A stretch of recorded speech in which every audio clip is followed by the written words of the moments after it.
My mother lifted my chair away from the Thanksgiving table like she was clearing a dirty dish. The room went quiet in that way. A room only goes quiet when everyone has agreed, in advance, not to see you. I stood in the doorway with my coat still over one arm and a plain white envelope in my other hand. Steam rose off the turkey. The clock over the sideboard ticked. My father looked at his plate, and my sister looked at her phone, and my stepmother set my chair against the far wall and said the words she had been saying to me, one way or another, for 28 years. But here is what none of them knew, what made my hand so steady while hers shook on the chair back. The house they were sitting in had never once belonged to them, and 3 weeks earlier I had finally found the paperwork that proved it. I was the only person at that table who had read it. To understand how I ended up standing in that doorway with an envelope on Thanksgiving, you have to go back almost 3 decades. To a house that was never supposed to be hers, and a promise a dying woman made to a 6-year-old. Welcome back to Hidden Family Revenge, where the quietest person at the table is usually the one holding the truth. If buried secrets and justice that arrives on paper are your kind of story, drop a comment and subscribe. My name is Myra Frost and I am 34 years old, or I was, that autumn, with my 35th birthday, closer than I had any idea mattered. And I have spent the better part of a decade helping strangers die well. I am a hospice nurse. People hear that and tilt their heads like I just told them I defuse bombs for a living. The truth is gentler than that. I sit with people in the last rooms of their lives. I hold hands that have stopped being able to hold back. I learned a long time ago that dignity is the one thing nobody can give you and nobody can take, though plenty of people will try the second part. I am good at my job. I am calm under pressure, the kind of calm that makes new doctors trust me and grieving families lean on me. I can keep a steady voice while a monitor flatlines. What I could never do, for most of my life, was keep a steady voice in my own father's house. Funny, isn't it? I could comfort a stranger through their worst hour and then drive 25 minutes out to the farmhouse where I grew up and turn back into a ghost the second I crossed the threshold. I had a small apartment in town, near the hospital, with good light and a stubborn fern. That was home. The farmhouse was something else. A place I both belonged to and was never quite allowed inside of, like a museum of a family I was technically part of and never really in. For years I told myself that was just how some families were. Some kids get the warm chair by the fire. Some kids get told, kindly and constantly, that they are a disappointment, until they stop asking why. I had stopped asking why. Then, 3 weeks before that Thanksgiving, I found a name I was never supposed to see, and the asking started all over again. The invitation came the way it always came, wrapped in conditions. Sandra called me on a Tuesday, her voice doing that bright thing it did, the voice she used for church and for neighbors, and never once for me when no one was listening. "We're doing Thanksgiving at the house," she said. "You're welcome to come." Welcome to come. Not we want you there. Not we'd love to have you. Welcome, the way you welcome a delivery driver to leave the package by the door. Just, she added, and I could hear her choosing the leash. Don't bring any of those strange dishes you make.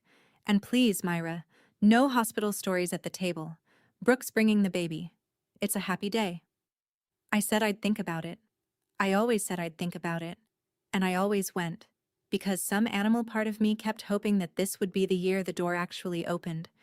This year was different, though, and not for the reason she thought. This year, I had a reason of my own to sit at that table, a reason folded into an envelope in my glove box. I let her talk. She told me what time, what to wear, who not to mention. She told me my cousin from Ohio might come, and that I should be normal. When she hung up, I sat in my car in the hospital lot for a while, 28 years of being welcome to come. I thought about my mother, who I could barely remember, whose face I knew mostly from one photograph my father kept in a drawer instead of on a wall. I thought about the word I had seen. And for the first time in my life, the thought of that house did not make me feel small. It made me feel patient. I had learned patience at a lot of bedsides. I was about to learn what it was for. The farmhouse sat at the end of a gravel road on what used to be 80 acres and was now mostly leased out to a neighbor who ran cattle. White clapboard, green roof, a porch that wrapped two sides. It was beautiful in the way old farmhouses are beautiful, the kind of place strangers slow down to photograph. I grew up in that house and never once felt like I lived there.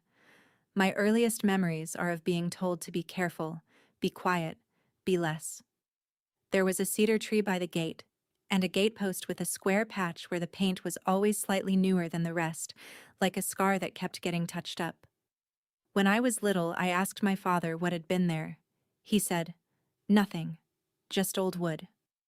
But you don't repaint nothing. You don't keep repainting the same square foot of a gatepost for 30 years over nothing. I noticed things like that. I think I always had a nurse's eyes before I had a nurse's training. The habit of watching for the small wrong detail that the family has learned to stop seeing.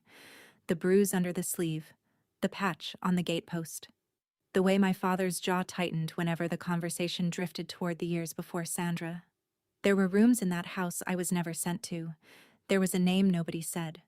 And there was the house itself, which everyone treated as Sandra's domain to rule and Brooke's birthright to inherit, while I was treated as a guest who had overstayed since the age of 6. I used to think that was just the shape of grief, that my father had loved my mother so much he couldn't bear reminders, and I was the biggest reminder of all. That story let me forgive a lot. It would be a while before I learned the story was a lie, and who had built it, and why. My mother was a forbidden subject, and I learned the rule the way children learn all the important rules. By breaking it, and watching the temperature in the room drop. I was maybe 8. I asked Sandra what my mom had been like. Sandra was at the stove. She didn't turn around. She just said, in a flat, final voice, "This was never your home, Myra. Don't go digging up things that aren't yours." This was never your home. I didn't understand it then. I thought she meant I didn't belong, which hurt plenty on its own. I filed it away with all the other small cruelties and I stopped asking. Every now and then, over the years, I'd try again, gently, the way you test a sore tooth. Once I found a box in the attic and Sandra took it away before I could open it. Once I asked my father, on a good day, what my mother's favorite season was, and he got a look on his face like a man hearing a song from a war, and Sandra came into the room and the look went away and never came back. So I learned. You don't ask about Helen. You don't ask about the years before. You don't ask why the gatepost gets repainted. You keep your head down, you make good grades, you leave for nursing school the first chance you get, and you tell yourself that the reason you feel like a stranger in your own family is that you are simply, fundamentally, not the kind of person people keep. I believe that about myself for a long time. I want to be honest about that, because I know some of you have believed it about yourselves too. It is a quiet poison. It does its work slowly. And the people who feed it to you almost never look like villains. They look like family, passing the potatoes, telling you to be normal. There was a word for me in that family, and the word was disappointment. Not shouted. Sandra was far too careful to shout. It came in the shape of comparisons, mostly. Brooke got a car for her 16th birthday and a party with a tent in the yard. I got a card and a reminder not to expect too much, because I was not really a celebration kind of girl. Brooke struggled through community college on the family's dime, switching majors 3 times, and that was called finding herself. I put myself through nursing school on loans and night shifts, and that was called being cold, being distant, thinking I was better than everyone. The math never worked, but the math was never the point. The point was that there had to be a disappointment in the house, and the role had been assigned to me before I was old enough to audition for it. My half-sister Brooke learned the language young. By the time she was a teenager, she could make me feel like an intruder with a single raised eyebrow. The only one who never quite caught the disease was my half-brother Danny, the youngest, 12 years behind me. When we were kids, he used to sneak the good rolls off the table and leave them outside my bedroom door wrapped in a napkin, because he'd noticed I was always somehow served last and least. He never said anything about it. He was 4. He just knew. the way little kids know that something at our table was crooked. I think about those rolls more than I think about almost anything else from that house. A 4-year-old saw it. A 4-year-old tried to fix it with bread. And the grown adults who ran that family, who were supposed to protect me, looked at the same crooked table every single day and called it straight. That consistency used to confuse me. Later I understood it. Consistency that perfect isn't an accident. It's a script. So why did I say yes this year, after all of it? 2 reasons, and only one of them was the real one. The reason I told myself was my father. 3 months earlier, Raymond had a cardiac event. A bad one. The kind that puts a 66-year-old man in a hospital bed with tubes and beeping and a daughter who happens to be a nurse standing in the hallway being asked, by the family, to handle the medical side, because that was finally a use they had for me. I sat with him in the ICU at 2 in the morning more than once, while Sandra slept at home and Brooke posted prayer requests online. And in those quiet hours, I let myself want something I'd given up wanting. I wanted to ask him about my mother before it was too late.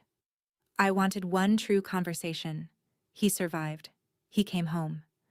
The window I'd imagined started to close again the moment Sandra reclaimed the room, but that "I see you stay" did one other thing, the thing that became the real reason. While he was admitted, the family asked me to bring him a few items from home.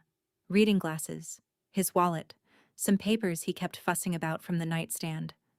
I gathered them up, and tucked in with the bank statements and the Medicare letters was an old envelope, yellowed at the edges, with a law firm's name printed in the corner and a typed line I read before I understood I was reading something I wasn't meant to. Frost Trust. Frost. That was my mother's name. My name. A name nobody in that house had said in decades. My father saw it in my hand and reached for it faster than a man 3 days out of cardiac care should be able to move. "That's old junk," he said. "Give it here." I gave it here. But you don't lunge for junk. I'd seen a name I wasn't supposed to see, and I couldn't unsee it. I'm Myra. I spend my days helping strangers say goodbye with their dignity intact. I had never once been handed any of my own, so when I saw that name on an envelope that my family had spent my whole life making sure I'd never go looking for, something in me that had been asleep since I was 6 years old sat up. If you've ever been the guest in your own family, the disappointment in someone else's story, stay with me. This is the year the paperwork caught up. Subscribe, and let's keep going. The name stayed with me for days. Frost Trust. I am not an impulsive person. In my line of work, impulsive gets people hurt. So I didn't storm back to the farmhouse demanding answers. I did what I do at the bedside when something doesn't add up. I started gathering information, quietly, one careful step at a time. First, I tried the simplest, most reasonable door. I called my father, a week after he was home and stable, and I asked him, plainly and kindly, what the Frost Trust was. There was a silence on the line, the particular silence of a man deciding which lie to use. "It's nothing, honey," he finally said. "Your mother had a little account years ago. It's long closed. Don't trouble yourself." Then, before I could ask anything else, he said he was tired and had to rest, and he hung up. A little account. Long closed. I had handled enough estates in enough families to know what a trust was, and a trust is not a little account. A trust is a legal structure built to hold something valuable and to control who gets it and when. People do not build trusts for pocket change. People build trusts to protect something, or someone, from somebody else. My father was a bad liar, which is its own kind of information. He had loved my mother. That part I believed. A man who loved his late wife does not flinch and dodge when her name comes up on a document. He gets sad, or wistful, or quiet. My father wasn't sad. My father was scared. And the only thing that turns grief into fear, in my experience, is guilt. I sat with that for a night. Then I made a list, the way I make a list for a complicated patient. 3 names, a law firm, a county office, an old neighbor I half remembered. I didn't know yet what I was walking toward. I just knew I was finally walking. Against my better judgment, I tried Sandra next. I told myself it was due diligence. Really, I think I wanted to watch her face. We were in the farmhouse kitchen, the same kitchen where she'd told me this was never my home 20-some years before. I kept it light. I said I'd come across an old envelope while helping Dad, something about a trust with my mother's name on it, and did she know anything about it? The temperature dropped exactly the way it always had. But this time I was watching for it, and I saw something new underneath the cold. A flash of something fast and animal that she covered almost instantly. Fear. Again. The same fear my father had. "There's no envelope," she said. "You're imagining things. You always did have a vivid imagination about yourself, Myra. Always sure there was some big secret reason you were so special." She smiled the church smile. "There isn't. Some people are just hard to warm to. That's not a conspiracy. That's a personality." It was a masterful little speech. If I'd been the girl I used to be, it would have landed clean. It would have made me doubt my own eyes, apologize, retreat. That's what it had always done. But I had held that envelope in my own two hands. I had read the firm's name with my own eyes. And a woman who had nothing to hide does not respond to a simple question about a piece of paper by attacking the questioner's grip on reality. That's not innocence. That's a tactic. I'd seen it from families who were hiding bedsores from the state inspector. Deny the thing, then make the witness the problem. I smiled back, said maybe I was mistaken, and let it go. I let her think it worked. Then I drove the 25 minutes back to my apartment, sat down at my little kitchen table under the good light, and looked up the phone number for the county recorder's office. Before I could even make that call, my phone rang with a number I didn't expect. Gerald Pruitt, Sandra's younger brother, a lawyer with a small practice 2 towns over, a man who had hovered at the edges of every family event my whole life with the watchful patience of a man guarding something. We were not close. Gerald had never once called me in 34 years. He called me now. "Myra," he said, warm as a salesman. "Heard your dad's doing better." "Good. Good. Listen, Sandra mentioned you've been asking about some old paperwork. I just want to say, as the family's attorney, you should really let sleeping dogs lie. Your father's heart can't take stress right now. Dredging up your mother's affairs, things from before you were old enough to understand them. It'll only hurt him. You don't want that on your conscience, do you? A nurse like you." It was the most words Gerald had ever said to me at once, and every one of them was a thread in a net. Stress for my father. My conscience. My profession turned into a tiny leash.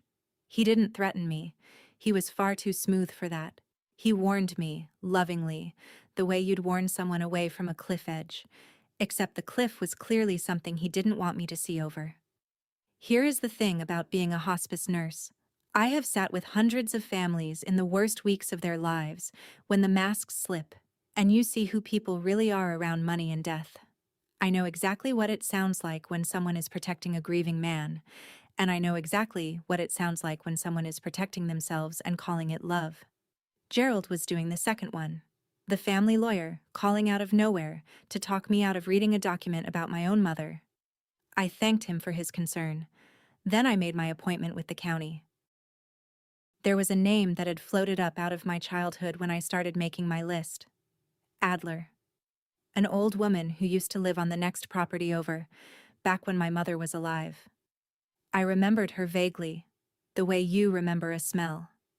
I did some asking around, and she was still alive, still local, moved into a tidy little house in town near the library. I brought a plant, because I always bring a plant, and I knocked on a Saturday morning. The woman who answered was in her late 70s, small and sharp-eyed, with a cardigan and a grip stronger than it had any right to be. She looked at me for a long moment in the doorway. Then her eyes filled, just slightly, and she said something that took the floor out from under me. "Oh," she said softly, "you have Helen's hands." Nobody had ever told me I looked like my mother. Nobody in my family would have said her name, let alone compared us. I stood there holding a fern, 34 years old, undone by one sentence from a stranger. Mrs. Adler invited me in. She made tea. And slowly, carefully, like someone deciding whether a bridge will hold weight, she started to talk. She had known my mother well. They'd been close. Young mothers on neighboring farms, the way women out there got close. Over canning and crises and the long quiet of rural winters. She told me my mother had been funny and stubborn, and that she'd loved that house more than anything except me. And then Mrs. Adler set down her teacup and said, "There's something I've been holding for you. A long time. Helen made me promise."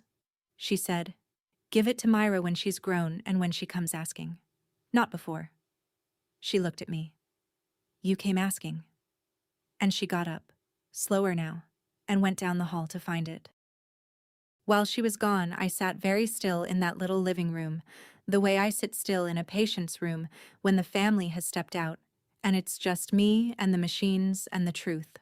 When Mrs. Adler came back, she was carrying a wooden box, cedar by the smell of it, about the size of a bread loaf, the lid worn smooth by someone's hands. She held it a moment before she gave it to me, like she was saying goodbye to it. "Before you open it," she said, "you should know what kind of woman your mother was, so you understand why she did what she did."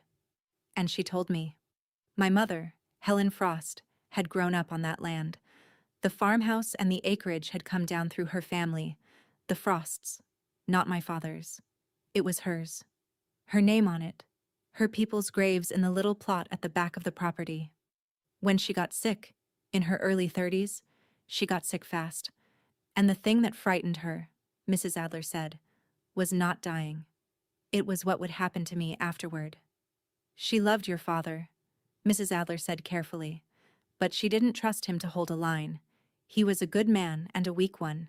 She was terrified that after she was gone, someone would talk him into signing the house away, or selling your roots out from under you, and you'd grow up with nothing of hers, not even the ground she came from." She looked at the box in my hands. So she made sure that couldn't happen. She did it the only way the law would let her. And then she made me promise that if the day ever came when you came looking, confused, grown, sensing something was wrong, I'd give you this and tell you the truth. My hands were not steady anymore. "Open it," she said. So I did. Inside the cedar box on top was a letter. The paper was soft with age, folded in thirds, my name written across the front in a hand I had never seen and somehow recognized in my chest before my eyes finished reading it. To Myra, I unfolded it. The ink had gone brown. The handwriting was looping and a little hurried, the writing of a woman racing a clock she couldn't beat. "My Myra bird," it began, and I had to stop and breathe, because that was a name I had no memory of, and my whole body remembered being called. She wrote that she was sorry she wouldn't get to see who I became. She wrote that she knew I'd be strong, because I'd come from strong women who held onto their land through droughts and debts, and men who underestimated them. And then she wrote the line that I have not been able to forget, the line I will hear in her voice, a voice I can't actually remember until the day I die. "The house is yours, Myra bird. I put it somewhere they can't sell your roots out from under you. When you're grown, it comes to you. Don't let anyone tell you that you don't belong in your own home." Under the letter was a photograph of a young woman laughing on the farmhouse porch with a baby on her hip. Her and me, I understood, though I'd never seen it. And under that, folded and stamped and official-looking even through the dust, was a photocopy of a document. The header read, "The Helen Frost Living Trust," and below it, language I'd seen 100 times in 100 patient files when families sorted out their dead. The transfer of real property, a legal description of the farmhouse and acreage, into the trust. I am not a crier. I've trained myself out of it. It doesn't help my patients. I sat in Mrs. Adler's living room, and I did not cry. But I held that copy in both hands and I understood, finally, the shape of the lie I'd been living inside of. The disappointment in the family wasn't a personality. It was a cover story. And the thing it covered was a house. I didn't sleep that night, but not the way you don't sleep when you're falling apart. I didn't sleep the way I don't sleep before a hard shift, when I'm running the plan. I sat at my kitchen table with the cedar box and a legal pad, and I treated the whole thing like a complicated case. Because that copy in the box, as much as it shook me, was just a copy. A faded photocopy of a document from before I could read. It proved what my mother had intended. It did not, by itself, prove what was legally true right now, 28 years later. Trusts can be amended. Trusts can be dissolved. Property can be moved out of them. For all I knew, my father, as whoever he was in this arrangement, had unwound the whole thing legally years ago, and the house really did belong to him and Sandra now, fair and square. And the only crime was that they'd lied to me about my mother out of grief and cowardice. That would still be a betrayal, but it wouldn't be the kind you can do anything about.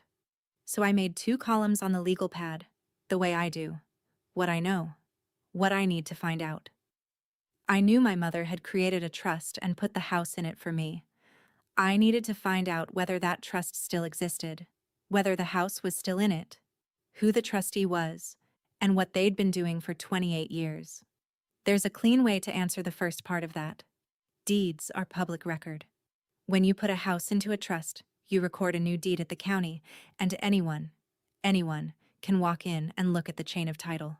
They count on you never looking. They count on you being too small, too sad, too convinced you don't deserve to ask. I had spent my whole life being exactly that. I was done. Monday morning, I had homework. The county recorder's office was in the basement of the courthouse, fluorescent and quiet, smelling of old paper and burnt coffee. I'd taken a personal day. I told the clerk I wanted to look up the chain of title on a property, and I gave her the address of the farmhouse. She didn't blink. People do this all the time. Buyers, surveyors, nosy neighbors, heirs. She showed me how to search by parcel number and pulled up the records on a public terminal, and then she left me alone with 28 years of my family's secrets, scrolling on a beige monitor. I went backward in time. The most recent documents were unremarkable. A few liens against the property I'd come back to, a mortgage. Then, going back, I found it. A deed, recorded the year I turned 6, the year my mother died. It transferred the farmhouse and the acreage from Helen Frost, an unmarried-style legal description of her sole ownership, into the Helen Frost Living Trust. There it was, in the public record, exactly as the copy in the cedar box had said.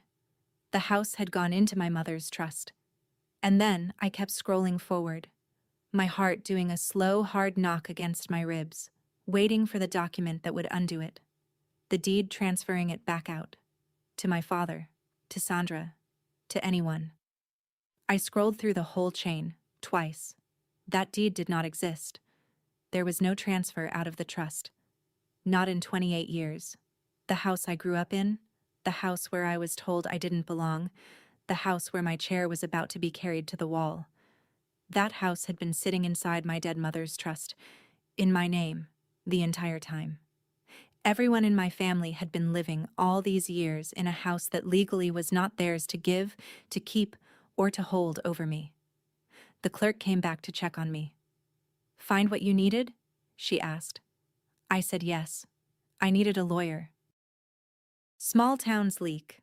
The clerk who'd helped me was perfectly professional, but the courthouse basement is not a sealed room, and a county where everyone's cousin works somewhere means word travels by Tuesday, what you did on Monday.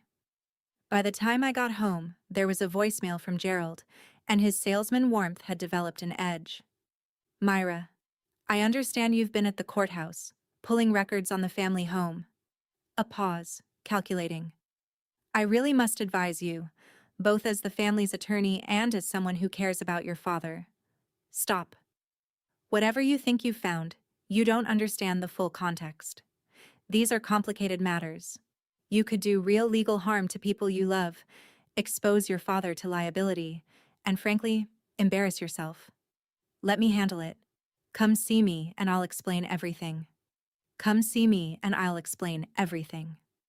Translation: come into my office where I control the documents and the narrative, and let me talk you back into being small. I did not call him back. Instead, I sat with the fact that Gerald, a working attorney, was this frightened of me reading public records. You don't get scared of someone confirming a fact unless the fact is a problem for you specifically. If the trust had been legally unwound, if everything was clean, Gerald's move would have been easy. He'd have invited me in, shown me the dissolution paperwork, and sent me home embarrassed for doubting. He didn't do that. He tried to stop me from looking at all. A man only blocks the door when he knows what's behind it. And the more I thought about Gerald, Sandra's brother, the family lawyer, present at every turn, the more a darker question formed. Somebody had to have kept this quiet for 28 years. Somebody had to have made sure the paperwork stayed buried, that the legal duties a trust requires were never performed, that a 6-year-old grew into a 34-year-old who never knew. Somebody with the training to do it. I thought I knew who. The old envelope I'd seen in the hospital had a law firm's name on it, and though I'd only had it in my hand for a few seconds before my father snatched it back, I'm trained to remember details under pressure. I remembered enough.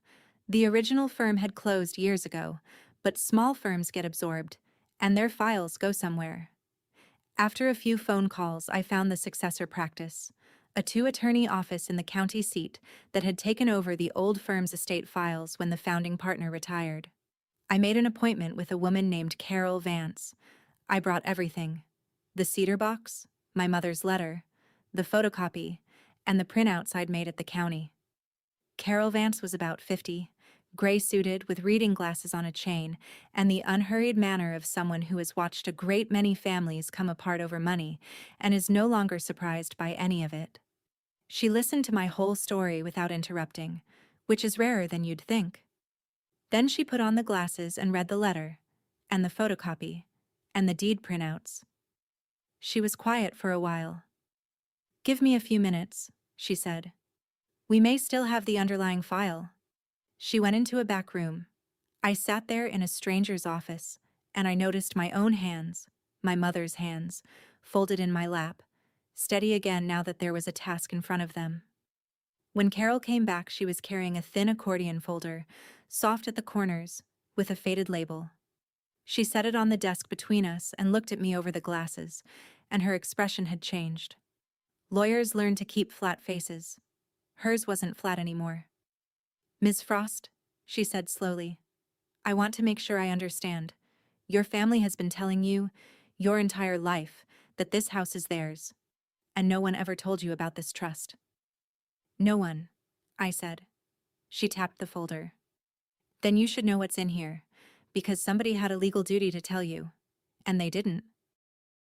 I wasn't trying to win anything that morning in Carol Vance's office. I want you to understand that. I wasn't after revenge, or a house, or money. I was after one thing: an answer to the question I'd been forbidden to ask since I was 8 years old. Why? Why a dying woman had to hide a home from her own husband. Why I'd been cast as the disappointment in a story I never wrote. If your gut has ever told you a family story didn't add up, you know this feeling. Comment if you've felt it, subscribe, and stay with me, because this is where it stopped being a feeling and became a fact. Carol Vance opened the folder and walked me through it, page by page, in the patient voice of someone diffusing something. The Helen Frost Living Trust was real, and it was still in force. My mother had created it the year before she died. She had transferred the farmhouse and the land into it. That was the deed I'd already found. The terms were not complicated, which Carol said was a small mercy. My mother had named me, Myra Frost, as the sole beneficiary. The house and land were to be held in trust for me until I turned 35, at which point they were to be distributed to me outright, free and clear. And she had named a trustee to manage the property in the meantime, to maintain it, to act in my interest until that day came. The trustee was my father, Raymond. "A trustee is not an owner," Carol said, watching my face. "A trustee is a fiduciary. He holds the property for the beneficiary, for you. He has legal duties: to preserve the asset, to act in your interest, to keep you informed, to provide accountings." She let that land. "Ms. Frost, based on what you've told me, Your father has done essentially none of those things for 28 years. He's treated trust property as personal property. He's allowed others to treat it as theirs. And he never told the beneficiary the trust existed. For the first time in my entire life, I knew something my family didn't know I knew. The house wasn't theirs. It had never stopped being mine. Then Carol asked me my date of birth, and when I told her, she went still, and checked a page, and looked up. "Myra," she said quietly, "you turn 35 this month." I did the count out loud because I needed to hear it. Thanksgiving was the fourth Thursday. My birthday was that Saturday. 3 days after Thanksgiving, I said. Carol nodded slowly. 3 days after Thanksgiving, she said. This property is legally yours outright. The clock your mother set 28 years ago runs out that weekend. She took off her glasses. The question is what you want to do with the time before then. What I wanted, first, was to understand exactly how bad it was, not for revenge, but because I needed the floor under my feet to be solid before I stepped onto it. Carol laid it out. Concealing the existence of a trust from its beneficiary is a breach of fiduciary duty. Failing to provide accountings for nearly 3 decades is a breach. Treating trust assets as your own, living in the home rent-free as if you owned it, which a trustee may sometimes do under certain terms, but more importantly, allowing others to encumber it, could be a serious breach, depending on what had been done to the property. And that's where it got worse. Carol had pulled the recent records too, the same liens I'd glimpsed at the county. There's debt recorded against this house, she said. Recent. Someone borrowed against a property they don't own. She looked at me. Do you know who in your family has been treating this house as collateral? I thought about the new car, the business Brooke was always posting about, the event planning company with the expensive logo and the rented downtown space. I think I do, I said. Carol nodded grimly and explained what that meant. As beneficiary, once the trust distributed to me, I would have standing to demand a full accounting, to seek the removal of the trustee, and to address the debts that had been improperly placed against my property. None of it would be handed to me. I'd have to file. I'd have to assert it. I'd have to be willing to take my own father to a probate court and call what he did by its legal name. It's your decision, Carol said. Some people, when they learn this, decide they just want the house and want to walk away from the family entirely. Some want a full reckoning. Both are valid. But you have a narrow window, and after your birthday, some doors open and others get harder. So I need to know. She slid a legal pad toward me. What do you actually want, Myra? Before I answered the biggest question of my life, I wanted one more piece. The file in front of Carol had a history of who had touched it, and I asked her to walk me through it. The original attorney who drafted the trust, my mother's lawyer, had handled it cleanly. The problem started after he retired. The file showed correspondence over the years, requests and responses, and a name kept appearing, Gerald Pruitt, identifying himself as counsel for the trustee. Gerald, Sandra's brother.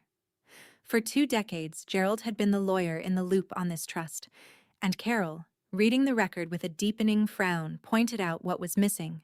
No accountings filed, no notice to the beneficiary. And that, she explained, was exactly how a thing like this stays buried for decades.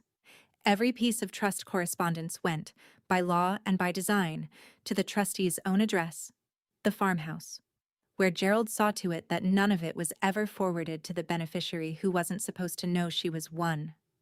Nothing was filed, so there was nothing to leak. And the one neighbor who knew the truth had been sworn, by my dying mother, to say nothing until I came asking on my own. At one point, years back, a letter from the old firm asking whether the trustee intended to inform the beneficiary as she approached adulthood, and a reply on Gerald's letterhead saying the trustee considered it not in the family's interest at this time. Not in the family's interest. A grown attorney, my stepmother's brother, had put in writing that keeping a young woman ignorant of her own inheritance was in the family's interest. It wasn't grief. It wasn't my weak, sad father drowning in memory.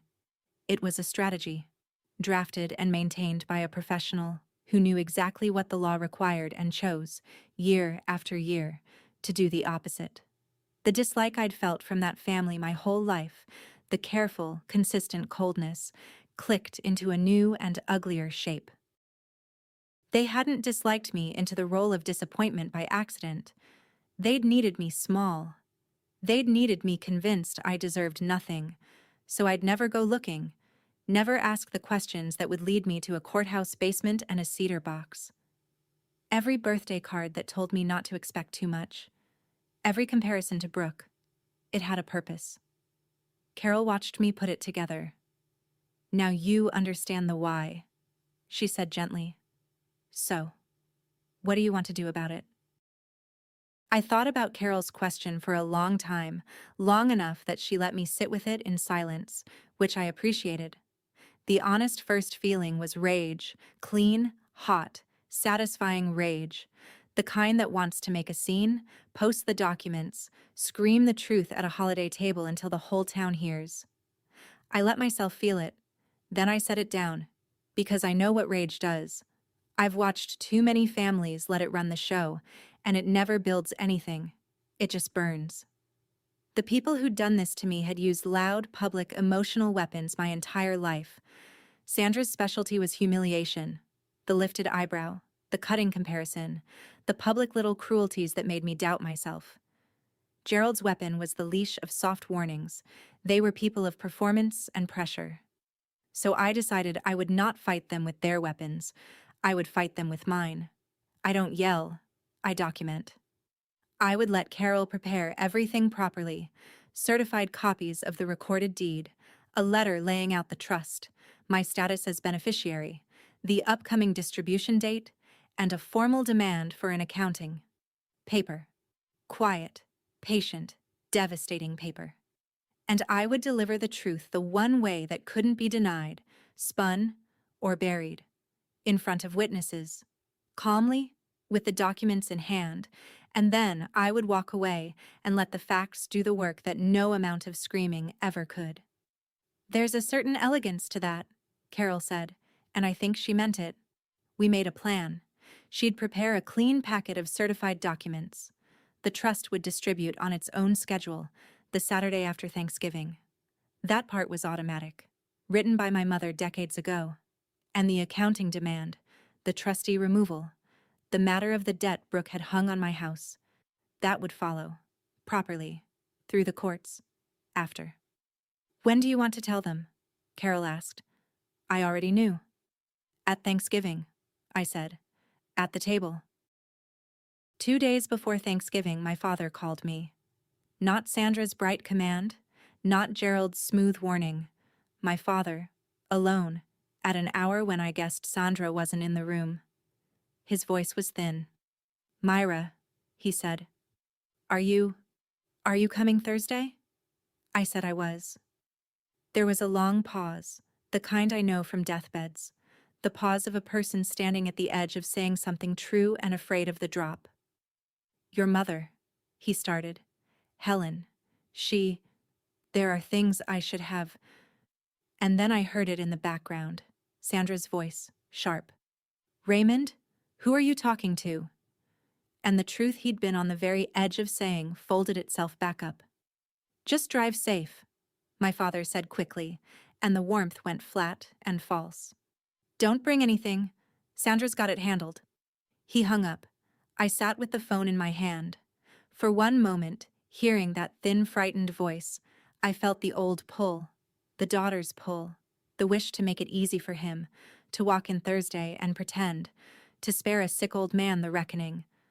I'd spent my life sparing them. But then I thought about what that call really was. He'd known. For 28 years he had known the house was mine, known there was a letter, known his daughter was being raised to believe she was worthless inside a home she owned, and he had let it happen. And even now, even on the phone, even when he had the chance to finally tell me himself before it all came out, he had folded the moment Sandra spoke. That was who my father was, not a monster. A man who, given a choice between an uncomfortable truth and a comfortable silence, would choose the silence every single time and let me pay for it. The pity I felt was real. I let it be real. And then I set it next to the facts, where it belonged, and I kept my appointment with the table. The day before Thanksgiving, Carol called with the last piece. She'd run down the lines recorded against the property, and the picture was as bad as we'd feared. Brooke had taken out a substantial loan to fund her event planning business, and she'd secured it against the farmhouse, pledged the house as collateral. The house she believed would be hers someday. The house she did not own and never would. The loan was significant, the kind that doesn't get approved without real property behind it. Brooke had been running her whole glossy little empire on the back of my inheritance, and she didn't know it. None of them did. They thought the house was the family's, and Brooke was the heir apparent. The loan had gone through because my father, the man everyone, the bank included, believed owned this house free and clear, had signed for it as the apparent owner, with Gerald handling the paperwork that made it all look routine, and because a quick title search turns up nothing alarming if you don't know to ask whose trust the place has been sitting in for 28 years. It was one more thing my father had signed away that was never his to sign. When the property distributes to you, Carol explained, and the situation comes to light, that loan is going to become a very serious problem for your sister. The collateral was never hers to pledge. Lenders take a dim view of that. So does the law. I thought about Brooke. The eyebrow. The way she'd narrowed her eyes at me across 30 years of holidays. The way she'd taught herself to make me feel like an intruder, fluently, since childhood. I'd always assumed her coldness was just inherited, learned at Sandra's knee. Now I understood there was a harder engine under it. Brooke had the most to lose if I ever stopped being the disappointment and started being a person who asked questions. Her car, her business, her whole carefully posted life sat on a foundation that was legally mine. No wonder she'd worked so hard to keep me small. A person fighting for their financial life fights dirty, and Brooke had been fighting for hers, against me, since before either of us understood the stakes. She still didn't understand them. She would, on Thursday. That night, I sat at my kitchen table and assembled the envelope. I want to be clear about what was in it, because it mattered to me that it be truth and not theater. Carol had prepared a clean packet, a certified copy of the recorded deed showing the farmhouse held in the Helen Frost Living Trust, a letter on her firm's letterhead, plainly stating that I, Myra Frost, was the sole beneficiary, that the trust would distribute the property to me outright that coming Saturday, and that a formal accounting would be demanded of the trustee. It was not a weapon you could argue with. It was just what was true, finally written down where everyone could see it. I made a second, smaller envelope too, and set it aside for Danny. Not documents, just a note. Because of all of them, he was the one I refused to let get caught in the blast without a hand reaching back for him. Then I sat with the white envelope in front of me for a long while. I thought about my mother, writing my name on a letter while she was dying, trusting that one day a grown woman she'd never meet would find it and be strong enough to do what she couldn't stay alive to do herself. I thought about the gatepost, the square of newer paint, and I understood at last what had been there. The name. Frost. They'd painted over my mother's name on the gate of my mother's house, and they'd spent 28 years painting over it on me. I wasn't angry anymore, sitting there. I'd moved past angry into something quieter and much harder to stop. I was ready. I put the envelope in my bag. I laid out the clothes I'd wear. Nothing dramatic, just clean and plain, the clothes of a woman with nowhere to hide because she'd finally stopped hiding. Then I slept, all the way through the night, for the first time in 3 weeks. Thanksgiving morning, before I even left, my phone buzzed. It was Danny, my little brother, 22 now, the boy who used to leave rolls outside my door. His text was simple, and it nearly undid all my careful calm. Hey, Mom's in a real mood today, already snapping about the seating and going on about you. I don't know what's up, but maybe skip this year? For your own sake. You don't have to keep showing up just to get treated like that. I mean it. Love you, sis. Love you, sis. Words I had received from exactly one person in that family, ever, and it was the youngest one, the one with the least power and the most heart.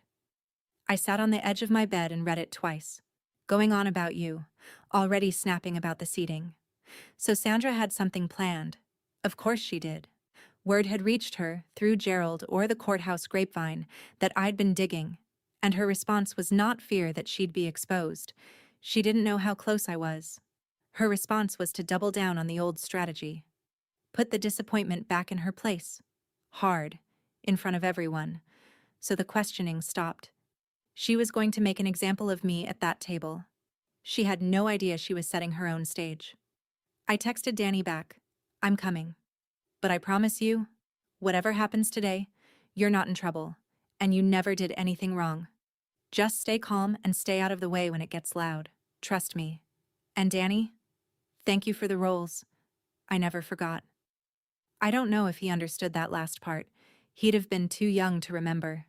But I needed to say it, to the one person who'd seen the crooked table for what it was when he was 4 years old and tried to fix it with bread. Then I got in my car and drove the 25 minutes out to the house that, in 2 days, would be mine. The drive out was the same drive I'd made 1,000 times. Gravel road, cedar tree, the gatepost with its patch of newer paint. But everything looked different now. The way a room looks different after you learn someone died in it, or was born in it. I drove past fields my mother's family had worked, past the little fenced plot at the back where her people were buried, where she was buried, though I'd been brought to that grave maybe twice in my life and never on purpose. I pulled into the driveway behind Brooke's expensive SUV and my father's old truck and a couple of cars I didn't recognize. Relatives, the cousin from Ohio, maybe a neighbor or two, a full house, plenty of witnesses. I sat in my car for a moment in the driveway of a house that, in 72 hours, would legally be mine, looking at the porch where a young woman had once laughed with a baby on her hip. The same porch. The same boards, probably. I thought about how many Thanksgivings I'd walked up those steps feeling like a beggar at a feast, swallowing the lump in my throat, rehearsing how to be small enough to be tolerated. Not today. I wasn't there to be tolerated. I wasn't even there for revenge. Not really. Whatever Sandra would scream later. I was there to put a thing back where it belonged. The truth. On the table. In the light. I checked my bag. The white envelope was there, square and certain. I left my mother's cedar box at home, safe, but I'd put her photograph in my coat pocket, the one of her laughing on this porch, because I wanted some part of her at the table she'd fought to save for me. I got out of the car. The smell of turkey and wood smoke came across the yard, the smell of every childhood holiday I'd survived. I climbed the steps. I opened the door of my own house, and I walked into the last Thanksgiving they would ever run. Inside, it was warm and loud and bright, the way that house only ever was for everyone but me. The table was set long down the middle of the dining room, the good cloth, the good plates, candles already lit even though it was barely afternoon. Sandra was at the head of it in her hosting glory, directing traffic, and she clocked me the second I came in, her eyes doing a quick, cold sweep that took in my plain clothes and my steady face, and apparently found both annoying. Brooke was setting out water glasses, baby Lily on her hip. My little niece, 3 years old, entirely innocent, gnawing on a roll, and my heart caught at the sight of her because whatever happened today, that child had done nothing, and I'd already promised myself she never would pay for it. My father sat in his chair near the head, looking smaller than he used to, his color still off from the heart trouble, and he met my eyes for half a second and then looked away, and that half second told me everything about how the day was going to go. Gerald was there too, which I hadn't been sure of. Sandra's brother, the family attorney, holding a glass of wine and watching me over the rim of it with an expression that was trying very hard to look casual and wasn't quite managing. He knew I'd been to the courthouse. He didn't know what I'd found, or that Carol Vance existed, or that there was a certified envelope in my bag. He was nervous. Good. Danny appeared from the kitchen, saw me, and gave me a small, worried smile, and I gave him one back to tell him it was all right. I hung my coat by the door. the photograph still in the pocket, and I went to take my usual seat near the foot of the table, the seat I'd occupied my whole life, the cheap seats, the disappointment seat. That was when Sandra stood up. Sandra stood up, and the room felt it before anyone understood why. She had a flair for these moments. She'd been staging them my whole life, but always in miniature. A comment here, a slight there. This one she'd decided to make big. She walked down the length of the table past the candles and the good plates, to the chair I was reaching for. My chair, the one always set for me at the far end, and she put her hand on its back. "Oh, Myra," she said, in that bright church voice, loud enough to carry, loud enough to stop every other conversation in the room. "There's been a little change. We're a bit tight on space this year, with the baby and all." And then, watching me, savoring it, she pulled the chair out from the table, carried it across the room, and set it against the far wall, by the sideboard, away from the table entirely. A chair against the wall. A place that was not a place. The room went silent. The cousin from Ohio looked at her plate. Brooke smirked and shifted Lily on her hip. My father stared into the candle flames like a man praying for the floor to take him. And Sandra straightened up from the chair she'd just exiled and delivered the line she'd clearly been polishing all morning. The line that was the whole point. The line that was just the newest verse of a song she'd been singing at me for 28 years. "There's no room for disappointments at this table," she said. She said it gently. She said it almost sweetly, the way she said all her worst things, so that later she could swear she'd only been talking about chairs. The old me would have died on the spot. The old me would have flushed red, mumbled something, and gone to sit by the wall, because that's where I'd been taught I belonged. I stood very still and felt, instead of shame, the strangest thing. Calm. Total, oceanic calm. The calm of a nurse when the monitor flatlines and everyone else panics and somebody has to be steady. I was steady. I didn't go to the wall. I didn't raise my voice. I didn't cry, and I didn't argue. Because I'd learned a long time ago that you can't argue someone out of cruelty they've practiced for 3 decades. You can only outlast it, and then out-truth it. I set my bag down on the corner of the table, slow and deliberate, and the small, ordinary sound of it made everyone look. I picked up the white envelope, and I spoke in the voice I used